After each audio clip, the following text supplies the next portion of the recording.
안녕하세요. 3일 경제독립TV입니다. 여러분, 2월달 크게 바뀌는 제도 5가지를 알아볼 텐데요. 혹시 2월 19일부터 내가 아파트 분양받은 거 바로 월세 주면 교도소 갈 수 있다는 사실 알고 계셨습니까? 저도 상당히 충격을 받았는데요. 네, 교도소 갈 수 있습니다. 오늘 이 영상 궁금하시면 끝까지 봐주세요.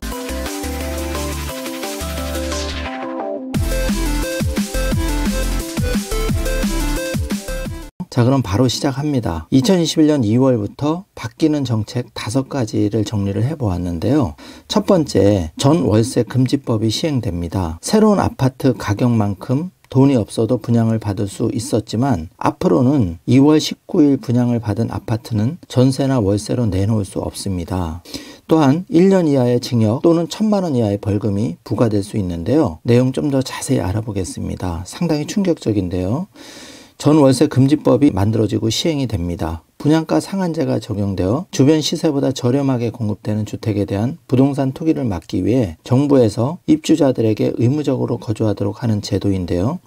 기존에는 새로운 아파트를 분양받았을 때 돈이 부족하더라도 먼저 분양받고 나중에 일부 대출을 받아 중도금을 지불하고 나머지 잔액은 전세나 월세를 놓아 해결을 했죠. 이렇게 새로운 아파트 가격만큼 돈이 없어도 분양을 받을 수 있었지만 2월 19일 이후에 분양을 받은 아파트는 전세나 월세로 내놓을 수 없습니다. 꼭 조심하셔야 됩니다. 본인이 의무적으로 거주를 해야 되는데요. 만약에 의무거주 기간을 어길 시에는 1년 이하의 징역 또는 1,000만 원 이하의 벌금이 부과된답니다. 여러분, 이 점에 대해서 어떻게 생각하시는지는 여러분 각자의 판단에 맡길 텐데 과다하다고 생각하시는 분도 많을 것 같습니다. 자, 두 번째, 2월부터는 맹견 5종에 대해서 제대로 관리를 안 하면 벌금을 크게 묻습니다. 자세하게 알아보면 맹견을 키우는 소유자는 2월 12일부터 책임보험을 의무적으로 가입해야 되는데요. 대상 견종은 도사견, 로트와일러, 스테퍼드 셔볼 테리어, 아메리칸 핏볼 테리어, 아메리칸 스테퍼드 세리어 등 5대 명견과 그 잡종이 해당되는데요. 보험료는 연 15,000원 정도의 수준으로 보험 보상 금액은 맹견으로 인해 사람이 사망하는 경우 및 후유장애를 앓게 되면 8,000만 원, 다른 사람을 부상에 이르게 되는 경우에는 1,500만 원, 다른 동물에게 상해를 입힌 경우에는 200만 원입니다. 또한 반려견과 외출할 때 목줄을 착용하지 않으면 과태료가 1차 때는 20만 원, 2차는 30만 원, 3차는 50만 원입니다. 만약에 배변 처리를 하지 않았을 경우에는 1차는 5만 원, 2차는 7만 원, 3차는 10만 원이 되겠습니다. 맹견은 목줄과 입마개가 필수인데 이를 어길 경우에는 1차 100만 원, 2차 200만 원, 3차 300만 원의 과태료가 부과됩니다. 또한 맹견 소유자는 1년에 한 번 3시간 이상 법정 의무 교육을 받아야 하는데 만약 교육을 받지 않을 경우에는 1차 100만 원, 2차 100만 원, 3차 300만 원의 과태료가 부과되고 지자체별로 조금씩 다르지만 유치원이나 어린이집 같은 맹견 출입 금지 장소가 있으면 미리 알아두셔야 합니다.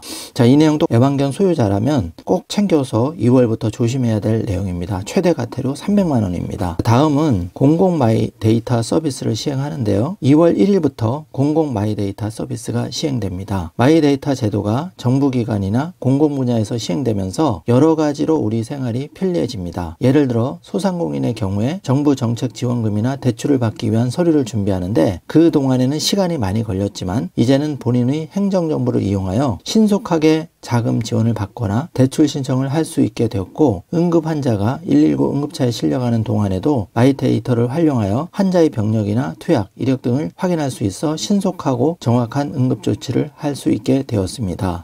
마이데이터를 잘 활용하시면 정부의 주체가 바로 여러분 스스로가 되기 때문에 굉장히 유용한 제도라고 생각이 됩니다. 다음은 자동차 결함 은폐하면 피해액 최대 5배 징벌적 손해배상이 된다는 내용입니다. 국토교통부는 2월 5일부터 징벌적 손해배상을 도입하는 내용의 자동차 관리법 및 하위법령 개정안이 시행됐다고 26일 밝혔는데요. 이번 개정은 지난 2018년 BMW 차량 화재와 같은 사태를 막기 위해 마련한 자동차 리콜 대응 체계 혁신 방안의 후속 조치인데요. 징벌적 손해배상에 더해 제작사의 조직적 은폐, 늑장 리콜에 대한 제재를 강화하는 것을 골자로 합니다. 소비자 피해에 대해서 최대 5배까지 손해배상을 요구할 수 있게 되었는데요. 늦었지만 다행이라고 생각을 합니다. 징벌적 손해배상 대상은 자동차 제작사가 결함을 알면서도 이를 은폐, 축소 또는 거짓으로 공개하거나 시정하지 않아 자동차 소유자 등이 생명, 신체, 재산에 중대한 손해를 입은 경우 손해액의 5배 이내에서 배상 책임을 져야 합니다. 다음은 2월부터 바뀌는 청약 제도인데요. 신혼부부에게 반가운 소식입니다. 연 1억 벌어도 신혼 특공이 가능해지는데요. 올해부터 바뀌는 청약 제도가 이제 2월 본격 시행이 되는데 민영주택이면서 연 1억 벌어도 특공이 신청이 가능합니다.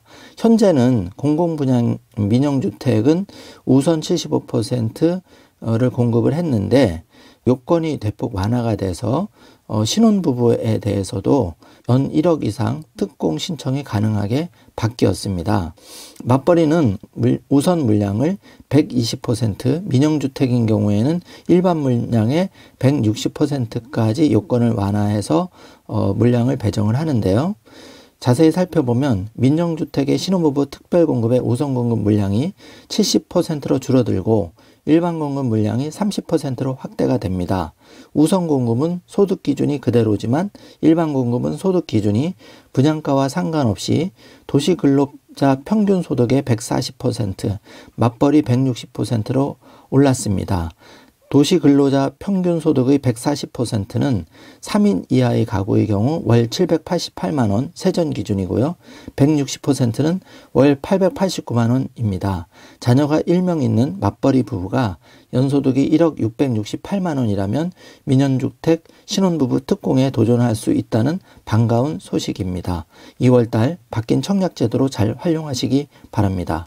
마지막으로 군대 입대할 때 작년 12월 공표된 병역 판정, 신체 검사 등 검사 규칙 개정안에서 문신사유로 입영이 판정이 폐지되면서 몸에 문신이 아무리 많이 있더라도 현역으로 입대하도록 변경이 되었고 학력 기준도 폐지가 되었습니다. 그래서 입대할 때 문신이 있거나 학력이 낮아도 입대에 제한이 있었던 사항이 폐지가 되었습니다. 이번 시간에는 2월 크게 바뀌는 5가지 정책에 대해서 좀 알아봤는데요. 2월 19일 이후부터 분양받는 아파트에 대해서 전 월세 바로 놓을 경우에는 교도소까지 갈 수 있다는 점 꼭 잊지 마시기 바라고요. 마이데이터 정보의 주체가 나로 바뀌었다는 유익한 제도도 꼭 기억해 주셨으면 합니다. 그리고 신혼부부는 특공이 가능해서 연 1억 벌어도 올해부터 바뀌는 청약 제도로 청약을 신청할 수 있다는 점 꼭 기억해 주시기 바랍니다. 여러분 오늘 영상이 조금이라도 도움이 되셨다면 좋아요, 구독, 알림 설정 부탁드리겠습니다. 여러분의 의견도 자연스럽게 댓글로 달아두시면 다음 영상 제작에 반영을 하도록 하겠습니다. 영상 끝까지 시청해 주셔서 감사합니다. 좋은 하루 되세요.